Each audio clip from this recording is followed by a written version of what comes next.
Ang ganda ng plaza nila. Hi ma'am, welcome to my vlog.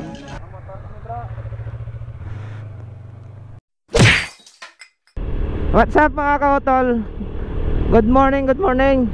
Masakit na yung sikat ng araw.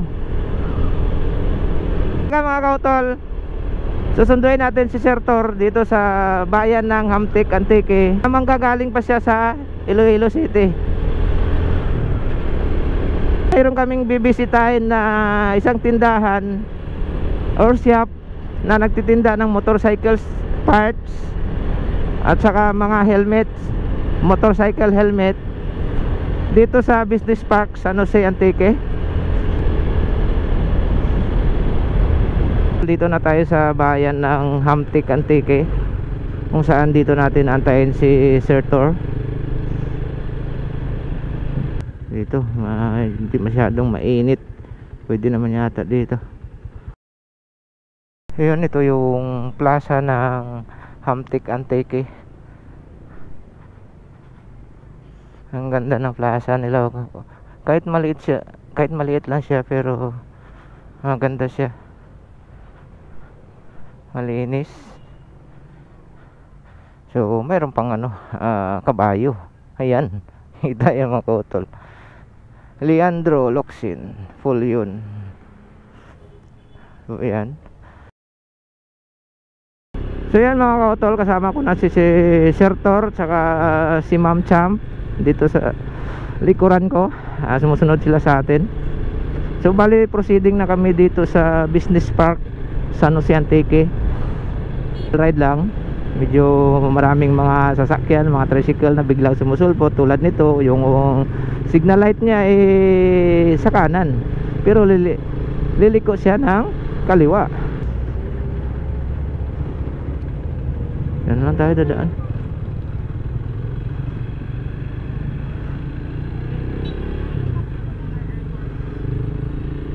So yun, malapit na tayo sa Business Park.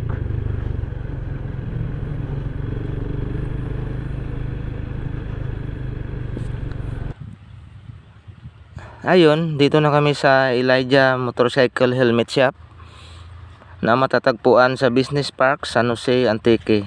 Tara, pasukin na natin. Baka pasukin pa ng iba.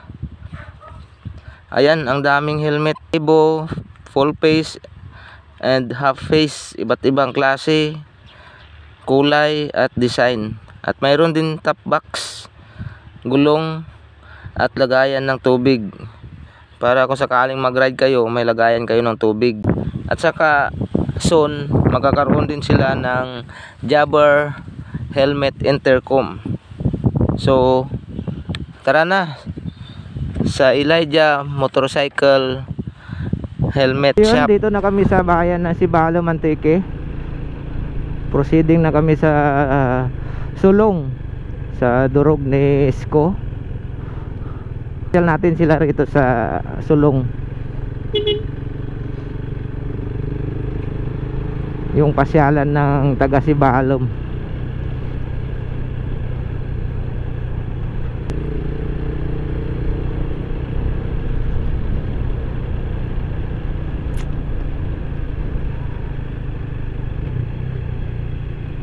So yun, dito na kami sa sulong.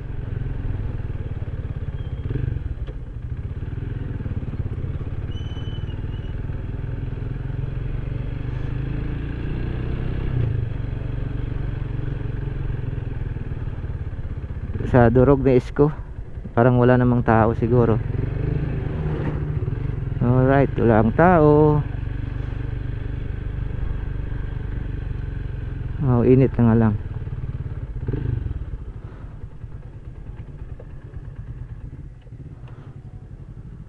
Ako nagamotor, 1, 2, 3, 4. Yung utol, dito tayo ngayon sa Solong, sa durog na Isko. So tara, pasok tayo. Shout out nga pala sa may-ari ng durog na Isko. Dito kami ma'am sa iyong kaharian. Hi ma'am, welcome to my vlog. So yun, pagkatapos namin mag-order ng pagkain, naglibot-libot muna kami, nagvideo-video,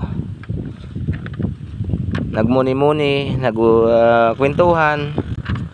Sa wakas dumating na rin yung order naming pagkain. So tara, kain tayo. Yung in-order natin yung batsoy, paborito.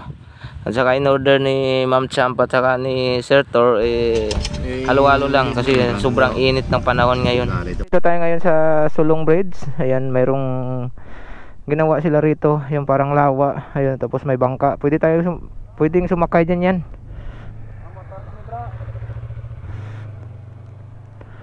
Pwedeng sumakay dyan. Hindi ko alam kung magkano bayad. Ayan, no, may bangka-bangka. Tapos parang ano lang yan, tinutulak. Parang ang tawag yan, balsa. Tuwing hapon maraming ano yan, maraming nagtatambay dyan sa ilalim na yan. Siyempre sinasamantala nila yan kasi pagdating kasi yung tag-ulan, tapos madaanan ng baha, ayun, mawawala na yan, may sira na. Kaya ngayon sa tag-init, sinusulit talaga nila. Malinis na yung tubig kasi umaagos siya. Yung colorful yung esplanade. Ayan si Sir Tor, hanggang sana pa sila. Pumunta sila sa dulo. Ano ginawa kaya nila dun?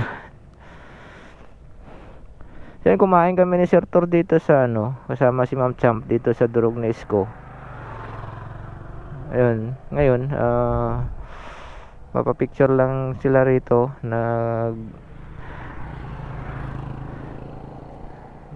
Pagkatapos mamaya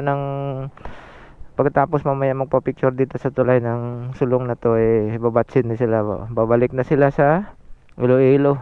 Layo pa sa kanila, nasa Pasig pa. Kaya kailangan na medyo maaga sila makaalis dito para hindi sila gabihin sa daan. So, yun silang dalawang mag-asawa, nag-date sa Antique. Dalawang mag-asawang taga Iloilo, nakarating dito sa Antique, dito sila nag-date.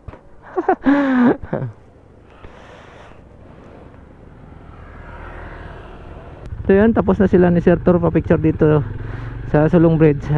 Babatse na kami. Pabalik na sila sa Iloilo City. So tara, let's go.